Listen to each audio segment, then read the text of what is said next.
Welcome to The Explainer. So today, we're going to try and decode the really complex world of communication.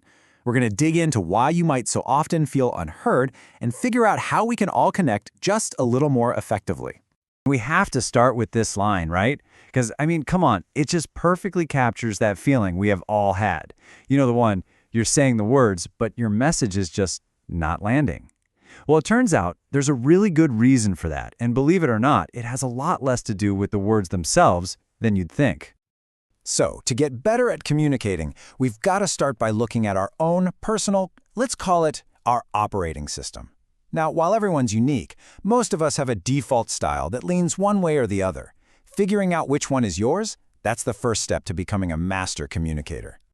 So, at the very heart of it, your style really just boils down to this one key difference.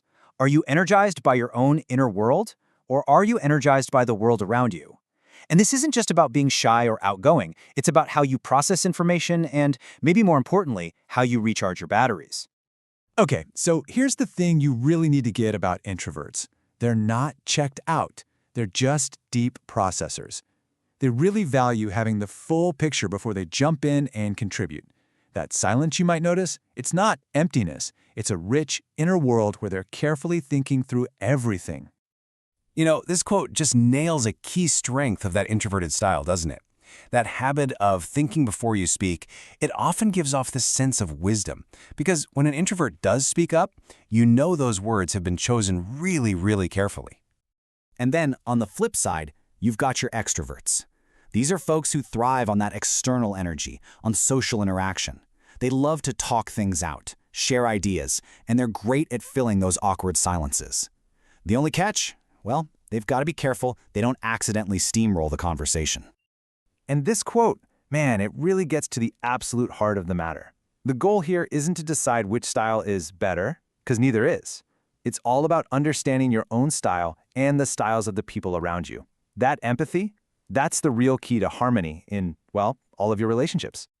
But, okay, your core style, that's not the whole story, not by a long shot. Our style is also shaped by some pretty powerful outside forces. Specifically, who taught us how to communicate in the first place and when we feel ready to actually listen. I want you to really think back for a second. Back to when you were a kid. How did your family talk? Was it just the facts? Hey, dinner's on the table, or did you get your homework done? Or was it more emotional, with everyone sharing their feelings all the time? Those early lessons pretty much became your default settings, the style you still bring with you to work and home today. Okay, so it's not just about who taught you, it's also about when you try to communicate. And this is a huge one. Are you a morning person, sharp and ready for those big conversations at 8 a.m.? Or do you only really come alive in the evening, trying to share something important when someone is at their best, when their brain is actually firing on all cylinders?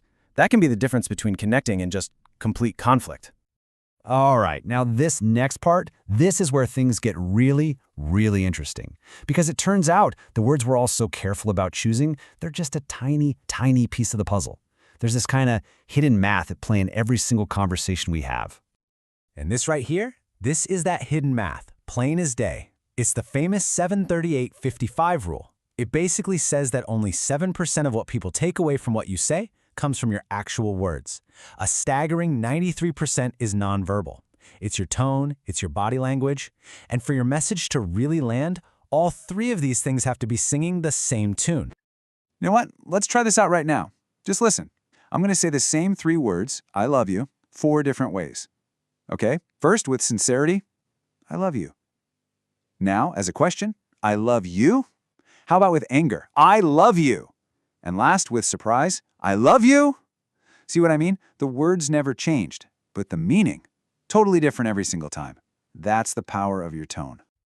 Okay, so we've got our core style, right? We know what shapes it, and we know about all those nonverbal signals that are doing most of the heavy lifting. So let's wrap this up by putting it all together and turning these ideas into action. So first, just take a second. Do you think you lean more introvert or extrovert? And once you have an idea, what are the strengths of that style? What do you actually like and appreciate about the way you naturally communicate? Okay, now think about the context, the place you're in. Does your style change depending on your environment? Are you maybe what some people call a closet introvert? You have to be on all day for your job, and by the time you get home, you're just done. Or is it the other way around for you? All right, this one's a little tougher. Think about the style that's the opposite of yours, the one that maybe even drives you a little crazy sometimes. Instead of just focusing on the frustration, what is one thing, just one, that you can genuinely appreciate about it? What can you maybe learn from it? And this right here is the big one. This is what it all comes down to. This isn't about changing your whole personality. It's about small little adjustments.